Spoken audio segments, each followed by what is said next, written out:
Vavatu Sahanao Bhunaktu Saha Viryam Karavavahai Tejasvinavadhitamastu ma vidvishavahai. Om Shanti Shanti Shanti. Vakratunda Mahakaya Suryakoti Samaprabha Nirvignam Kuru Me Deva Sarvakaryeshu Sarvada. Sarasvati Namastubhyam Varade Kamarupini Vidyarambham Karishyami Siddhir Bhavatu Me Sada. Samasta Jana Kalyane Niratam Karunamayam Namami Chinmayam Devam Satgurum Brahma Vidvaram Mukam Karoti Vachalam Pangum Langhayate Girim Yat Kripatamaham Vande Paramananda Madhavam. Paramananda Madhavam. Okay, so today we will do the summary of chapter 8. So I will go straight to just sharing my screen, and then we will see the whole vision of chapter 8. All right. Okay. So you can all see my screen? Yes? Okay, great. Okay. So here is, again, we will just take a look back at all the chapters that we have covered so far, right? So first is chapter 1, Arjuna Vishada Yoga. And here, Arjuna breaks down. So we're actually very grateful for Arjuna for breaking down. We just celebrated Thanksgiving. So as students of Bhagavad Gita, we give thanks to Arjuna because if he did not break down, if he did not shed his tears and go to Sri Krishna, none of us would have the Bhagavad Gita. So the first chapter is Arjuna's whole breakdown. Second chapter, Sankhya Yoga, is where Sri Krishna gives Arjuna the highest knowledge and tells him his real nature. Third chapter, Karma Yoga, is when Sri Krishna tells Arjuna, yes, you are the Atman, you are pure awareness and consciousness, yet you need to perform Karma Yoga. Why? Because Karma Yoga is a means to Jnana Yoga. So Karma Yoga helps to purify our mind and prepare us for Jnana Yoga. So there's no confusion. And in chapter 4, Jnana Karma Sannyasa Yoga, Sri Krishna gives Arjuna a little bit of a deeper meaning. He says that the one who is realized, even if they're performing actions, it's as though they're not, because there's no doership.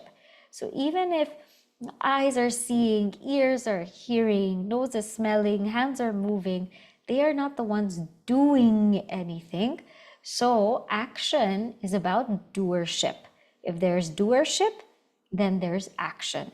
If there's no doership, then there's no action. So it's not about the movement. And then in chapter 5, Karma Sannyasa Yoga, Sri Krishna tells Arjuna, in the third chapter, I talked to you about Karma Yoga, which is a means to prepare one for Jnana Yoga. But actually, there's also something called Karma Sannyasa. So there's another path that can be followed where one renounces worldly life and they just focus on gaining knowledge of the self. So we saw this also, Karma Yoga and Karma Sannyasa, those who take both paths. And then in chapter 6, Sri Krishna talks about how to get really firm abidance in this knowledge, and that is Atma Samyama Yoga, or the yoga of meditation. And he says, real meditation can only be done by one who has gone through Karma Yoga. Realistically, there are two types of people. One is called Arurukshu, the one who has to still perfect themselves in Karma Yoga because the mind is full of likes and dislikes. And then there's the Yoga Rudha, the one who has already gone through Karma Yoga. Now that person can actually sit quietly and contemplate. And they will contemplate beautifully. And he goes through all the steps of meditation. So chapters 1 to 6 really focus on Karma Yoga. Now the question becomes, what exactly do we meditate on? And so chapter 7 brings now this whole series of Bhakti Yoga. 7 to 12 is Bhakti Yoga. And 7 is Jnana Vijnana Yoga, the yoga of knowledge and wisdom. And what was expounded in chapter 7 is the real nature of Bhagavan, so Bhagavat Swarupa. Shri Krishna says that there is my lower Prakriti, my Apara Prakriti, which is this body, mind, intellect, all of these perishable things. And there's my higher Prakriti, the Para Prakriti, which is the self expressing as the Jiva. But in my real nature, I just am. I am like the strings on the pearls of a necklace. I am that which is Sat, Chit, Ananda, the substratum of my entire universe. That's my real nature. And how does one come to know me? They have to be bhaktas. And there are several types of bhaktas that were talked about. Artha, the ones who go to Bhagavan in times of distress. Artharthi, the ones who go to Bhagavan to seek something. Wealth, family, social engagement, fame, name. They are Artharthi. Jignasu, the ones who go to Bhagavan to find out who is Bhagavan. And Jnani, the ones who have realized Bhagavan as their true nature. So one has to become a bhakta. And the swarupa, or the nature of bhakti, is the one whose sole purpose in life is to become one with Bhagavan, to know Bhagavan, to love Bhagavan. So we saw this in chapter 7.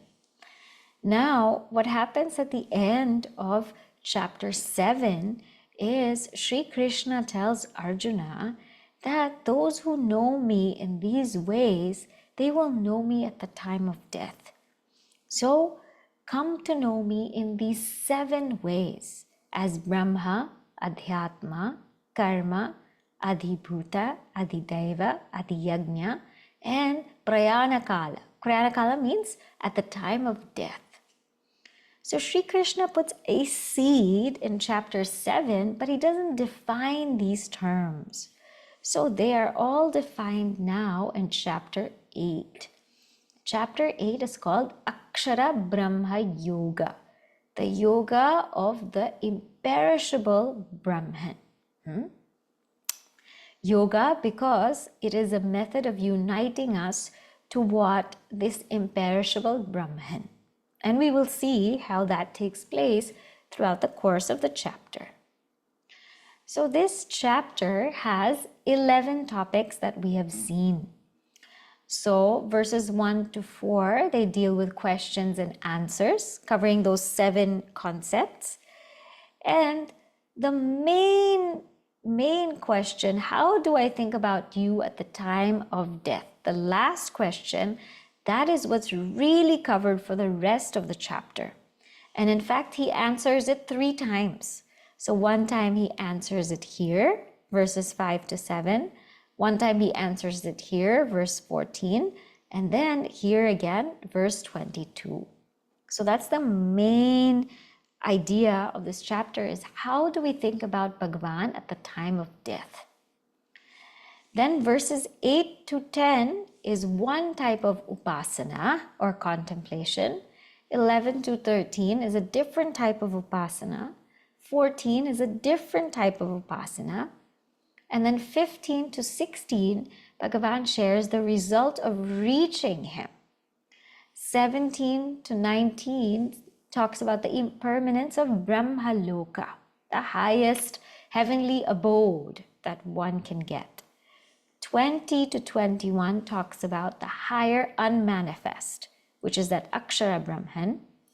22, again, how do I think about you at the time of death? And then 23 to 26, which we saw last week, was the two paths, and 27 to 28 is the conclusion. So now the first series, so Sri Krishna, Arjuna asks, okay, there's somebody asking me to display the last slide again. I'll share these slides with you so you can go through them in leisure. For now, just grasp the thought flow. So the purpose of this session is really so that we're very, very clear about the entire thought flow of Bhagavan Sri Krishna and to understand how he's unfolding this knowledge to us. All right? So in verses 1 to 4, these questions are put by Arjuna and they are answered by Sri Krishna. So he explains that Brahman or Brahma is the imperishable, that Sat Chit Ananda. So there's Brahma and there's Brahma. Brahma with, a short A is that Brahman, imperishable Brahman. Brahma is the creator, the one with the long A. Okay? So this is the imperishable Brahman. Adhyatma means that the Brahman is the self in me, Adhyatma. The Brahman is actually me. Karma is defined as Visarga. Visarga means Tyaga or renunciation because it is renunciation which nourishes all beings. We might think how this is related to action, but when we renounce our likes and dislikes and we are just focused on the higher vision, then karma can be performed very efficiently. When we renounce thinking about the results of action and we just focus on the present moment, then karma can be done very efficiently. And even deeper, when we renounce doership, this I do mentality, I am performing this karma, and let ourselves be an instrument of the divine, then karma can also be performed very beautifully. So karma actually is renunciation of many things, of likes and dislikes, of the results of action, and the whole notion of doership. Then Adhibhuta is, Bhagavan says, my perishable nature. So everything that is perishing, the 5 elements, the body and the mind, which is nothing but the 5 elements, the ego, all of this is Bhagavan's Adhibhuta, perishable nature. Adhideva is known as Hiranyagarbha or the cosmic mind. Cosmic mind. And Adiyagnya is called Antaryami or the voice of God within. We had also discussed this in detail that whenever we are connected to the total mind or cosmic mind, in that silence, the voice of God is heard. And that voice of God is called Antaryami. The voice that guides us to do what is right for us. Finally, the 7th question is, how do I think about you at the time of death? Right? And this is what he goes on to answer. So now it's really important to understand that in chapter 8, we are talking about this concept called Krama Mukti. Krama Mukti means gradual liberation, as opposed to Sadhyo Mukti, which is direct liberation. So direct liberation or enlightenment is due to knowledge. So when one realizes their true being, their true nature, as that pure Atman, existence, consciousness, bliss, as that same self in every single being, when one realizes that, they are enlightened here and now. There's no need to go anywhere. So that is the path of knowledge. But the subject here is devotion. So it's talking about gradual liberation. What about those who are not pursuing the path of knowledge? What about those who do not realize the truth of their being? They come onto the path of krama mukti. And in krama mukti, the law is whatever we think of at the time of death, that's where we will go. Because what we've been thinking of throughout our lives, that forms a very deep vasana or deep impression.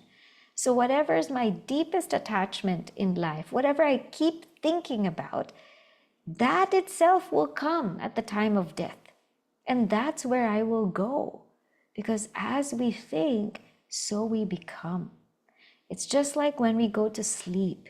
The last thought that we sleep with, that's kind of what we dream about, and that's also what we wake up with.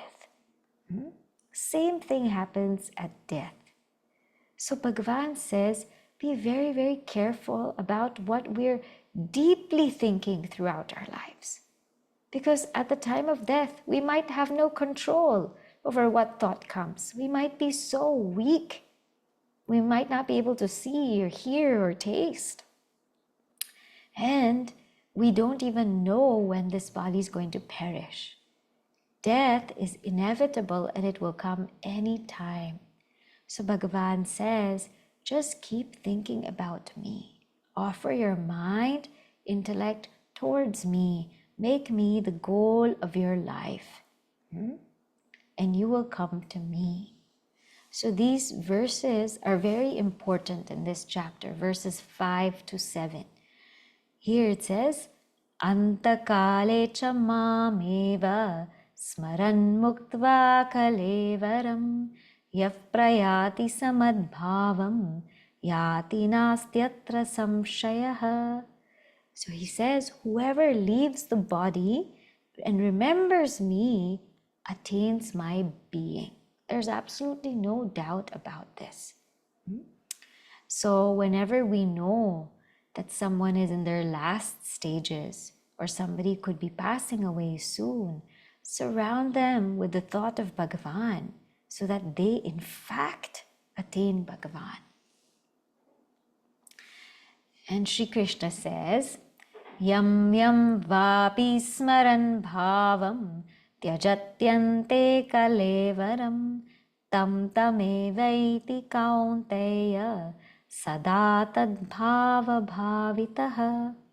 He says this is the law, this is the rule of the world, that whoever leaves the body thinking of any being, whatever they think of, to that being alone they go. Because of the constant thought of that being. If we keep thinking of something, we become that. And that's why it is said, watch our thoughts because they become our words. Watch our words because they become our actions. Watch our actions because they become our habits. Watch our habits because they become our character. And watch our character because that becomes our destiny. Whatever we think about, we will become. Therefore, he says, Tasmat sarveshu kaleshu mamanusmara yudhyacha mayarpitamano buddhihi mame vaishyasya samshayaha. This should actually be samshayaha. So he says, therefore at all times remember me and fight with mind and intellect fixed in me, and you shall doubtlessly come to me alone. Now, it's important to understand that it doesn't mean we have to have that vritti all the time, Shri Krishna, Shri Krishna, Shri Krishna. Then we won't be able to work. The idea is that we become very centered in Bhagavan. And every thought action, word is dedicated to that ultimate reality. So everything that we're doing every day is dedicated for a higher purpose. And whenever we're thinking of the higher. And whatever we're saying, it's only praise for that higher being. So let whatever words come out of our mouth be praise. Let whatever comes out of our hands be seva. Let whatever thoughts come out of our minds be worship. And wherever I go, let it be like a pradakshina unto that ultimate reality. So our whole lives become centered in Bhagavan. And we saw also that's why we do arati, to remind us of that. And so here, when it says, remember me and fight here, he is saying because Arjuna is in a war. But for us, we must understand, remember me and do our dharma, do our duty. So therefore, Bhagavan says, just keep yourself absorbed in me. Now, what are the ways to do that? So here, there's 3 different kinds of upasana. Upasana means contemplation, right? And all upasana is bhakti. It is nothing but devotion to that higher. Because anytime we contemplate, we meditate, or we do japa, that is actually love. Japa is love. Contemplation is love. Meditation is love. Because only when we love something or someone can we be truly focused in it.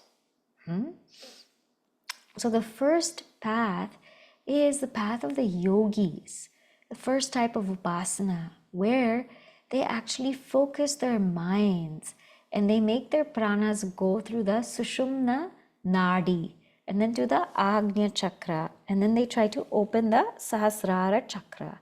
So there are some people who perform these yogic methods. It is there in our Ashtanga Yoga scriptures that people leave the body at their will. And we have also seen the lives of great saints and sages who have done this. Those who have already realized they have done this. The next is Upasana 2. It is bhakti with Omkara.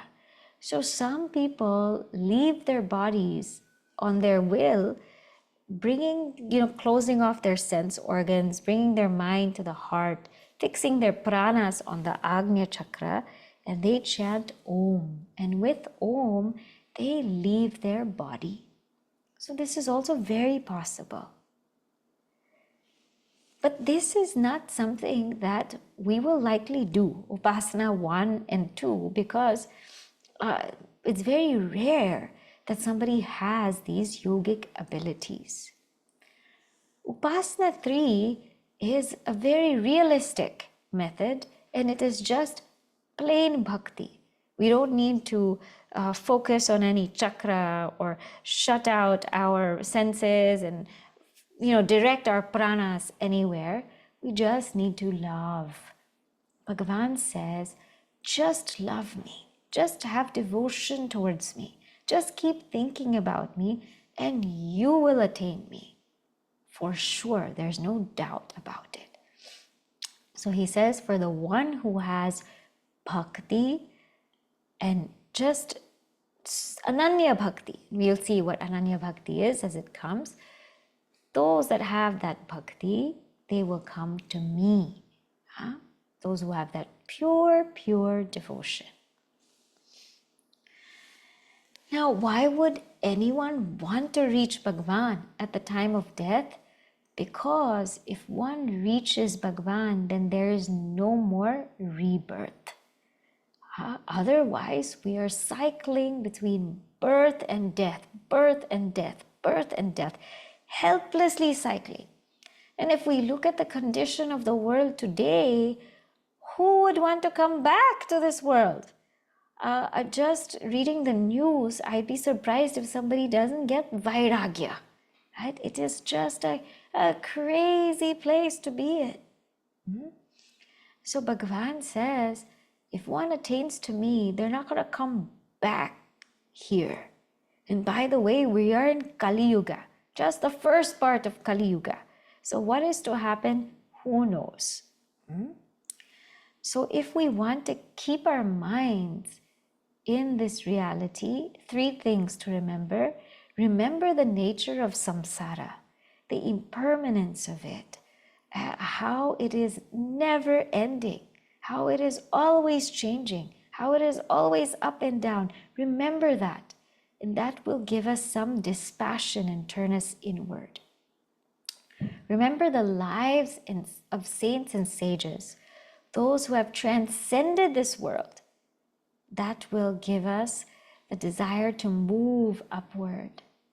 And in remembering the self, the true nature of the self, that will give us the desire to go beyond, because the self brings us beyond. So Bhagavan says, come to me so you don't have to go through this cycle again and again and again. And guess what? He says, even if one attains Brahma Loka, there is a chance of coming back. So Brahma Loka is the highest heavenly abode. So it is equivalent to Vaikunta or Saket or Kailasha. These realms, these highest abodes are Brahma Loka. And when one goes there, if they realize the self, if they gain the knowledge of the self, then they are forever free. But if they don't, again they will come back. And Brahma Loka is an impermanent abode because even the Creator is impermanent. In the Bhagavad Gita, in these verses, it talks about how the age of Brahmaji it's limited. Even if it's large, even if it's seemingly large, it is limited. So the age of Brahmaji is 1000 Mahayugas. So if you add Kali Yuga, Dvapara Yuga, Treta Yuga, Satya Yuga, if you add all of that, that makes one Mahayuga. And 1,000 times that is a day of Brahmaji. 1,000 times that is a night of Brahmaji. So one day is 4.32 billion years, and one night is 4.32 billion years. So a complete day and night is 8.64 billion years. A wild, wild number. And Brahmaji lives for 100 years. So he lives over 300 trillion years. There's one joke where one man went up to the Creator and said, I heard that an eon of time is just a minute for you. And I heard that billions of dollars is a penny for you. So why don't you give me a penny of yours? And Bhagavan says, in a moment. And Bhagavan's moment is eons, or yugas together. So here, this Brahmaloka and Brahmaji, in this whole cycle of the 4 yugas, things are just going from unmanifest to manifest, unmanifest to manifest. They are helplessly pushed back into samsara. So there's no end. And what samsara is the nature of becoming. I want to become this. I want to become that. I want to become richer, healthier, better. This whole thing of becoming is called samsara. Our true nature is just being. Just being. There's nowhere to go. There's nothing to do. Just be and let the divine flow through. That is the essence of life. But if we don't realize this essence, then we are just moving from unmanifest to manifest to unmanifest to manifest.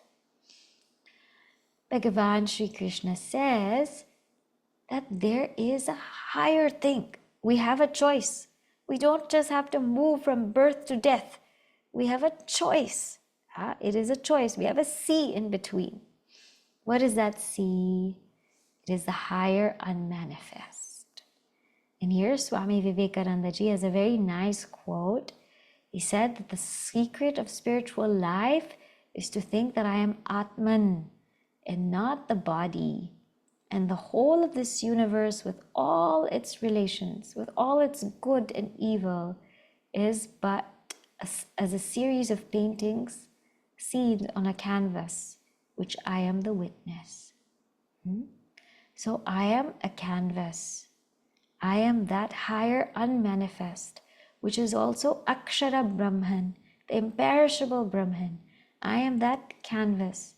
And in that canvas, the whole world goes from unmanifest to manifest to unmanifest.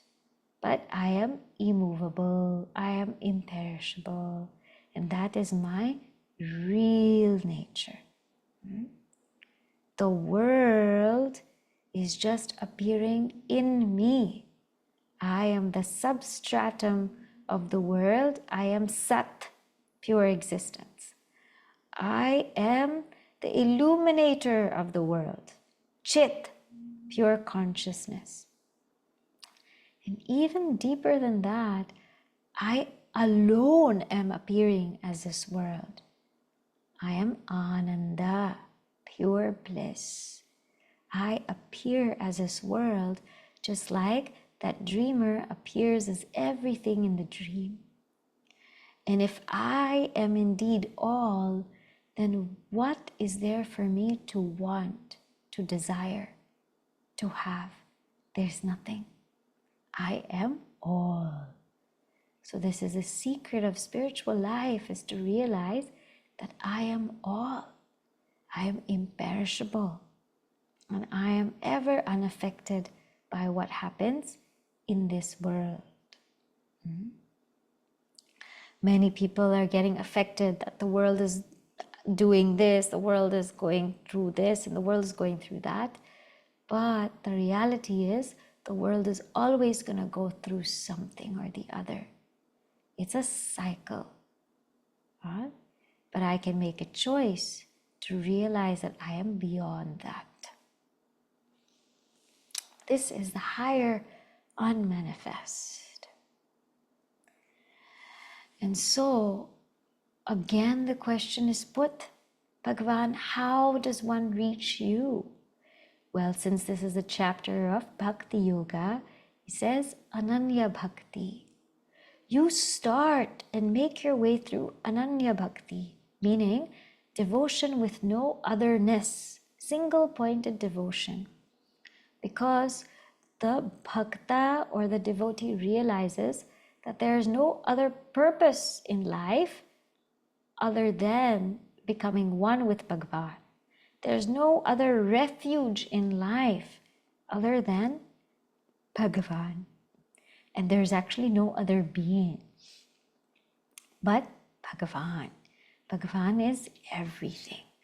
That is called Ananya Bhakti, when Bhagavan becomes the only thing in life, because Bhagavan is everything. So through this Ananya Bhakti, one gains the purity of mind to realize the self. And upon realizing the self, there's no return, because there's no departure in the first place, right? And the self is imperishable, right? So now, the ones who have Ananya Bhakti, they go through Krama Mukti, or gradual liberation, and they attain Brahmaloka. They attain Brahmaloka. And in Brahmaloka, if they get the knowledge of the self, then they are liberated. If not, they come back again. So, how does one reach Brahmaloka? By what path does one reach Brahmaloka? They reach by the bright path called Shukla Gati, and they not by the dark path called Krishna Gati.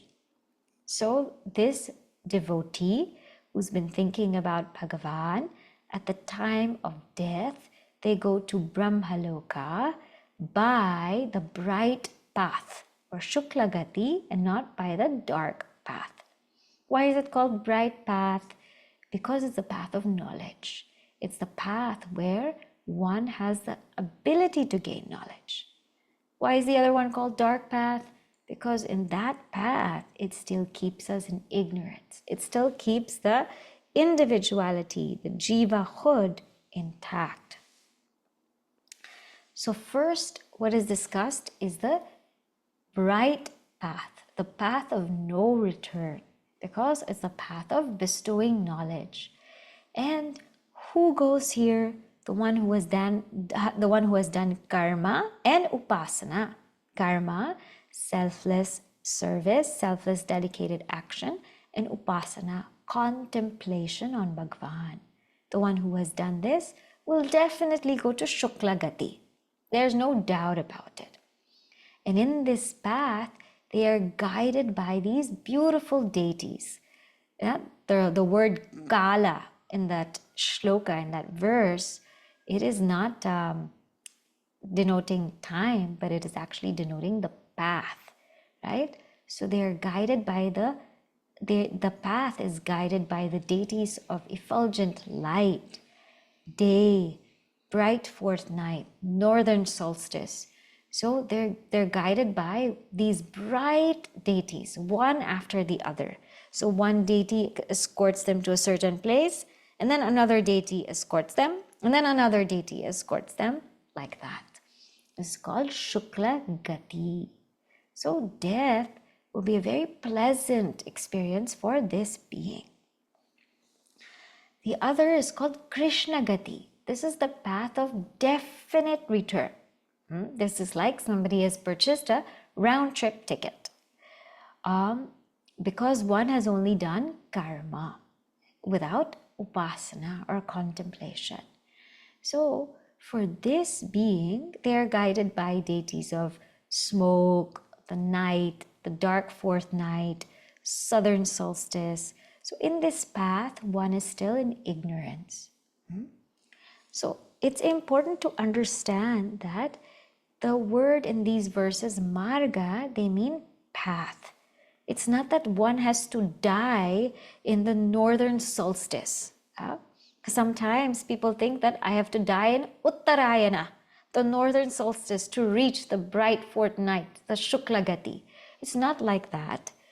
Some people have this doubt because in Mahabharata, Bhishma Pitamaha said, I'm going to wait till the northern solstice, the Uttarayana, before I leave my body. Why he did that is actually because he wanted to bestow advice to Yudhishthira on dharma. So he was waiting to complete that. And he was also waiting to give the Pandavas the Vishnu Sahasranama. And only after doing all of that, then he left his body. So this has nothing to do with the time of death. This only has to do with how much we are remembering Bhagavan. Because that is the theme of this chapter. Now, in the concluding verses, Bhagavan says, anyone who knows these two paths will not be deluded because they will take the right one. Knowing that there is a dark path and a bright path, if we know that the bright path, if I go there, then there's a possibility that I won't return, then I should choose that. So the one who knows this, not only knows this, but truly understands the import of this, will choose the bright path, will say that this is the path that I want to go to. And will make efforts for this path and not the other one.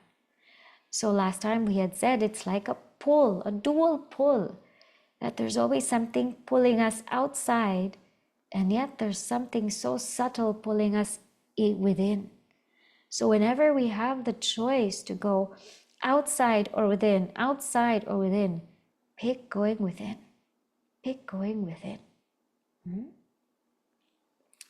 And finally, he says that the yogi transcends all the results from austerity, charity, selfless service, and goes for the higher path, Shukla Gati. Meaning that the true yogi realizes that even this karma yoga is limited. Even these austerities that I'm performing, they're limited. Even charity is limited. I must now take on to deeper things.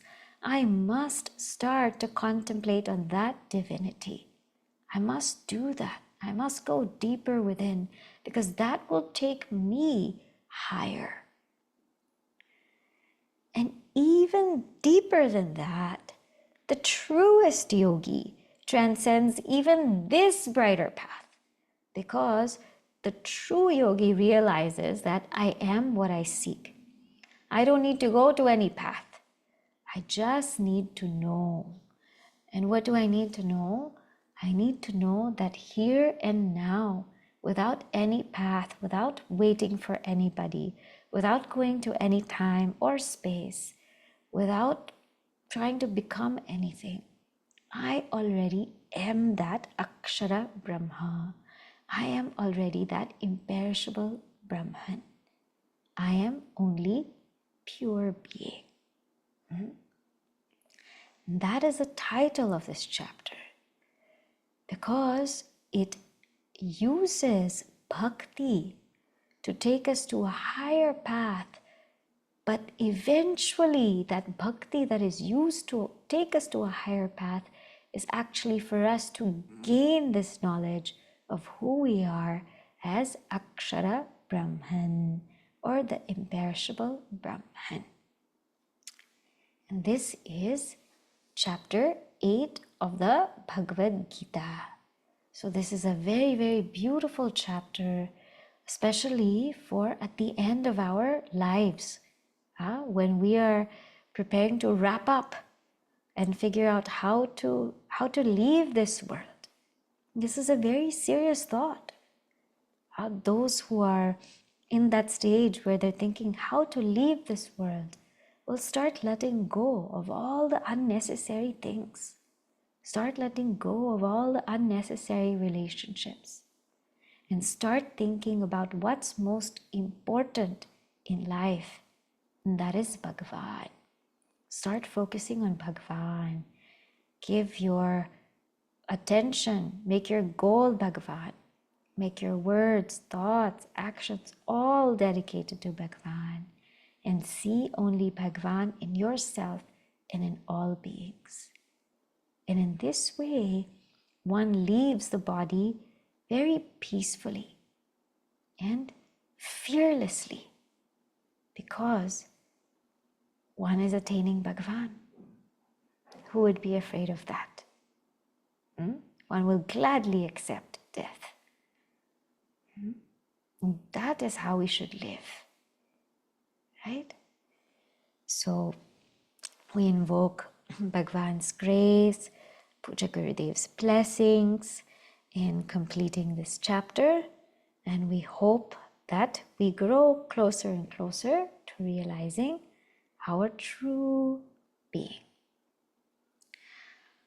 Om Purnamadav Purnamidam Purnat Purnamudachyate Purnasya Purnamadaya Purnameva Vashishyate. Om Shanti Shanti Shanti. Harihi Om. Shri Gurubhyo Namaha. Harihi Om.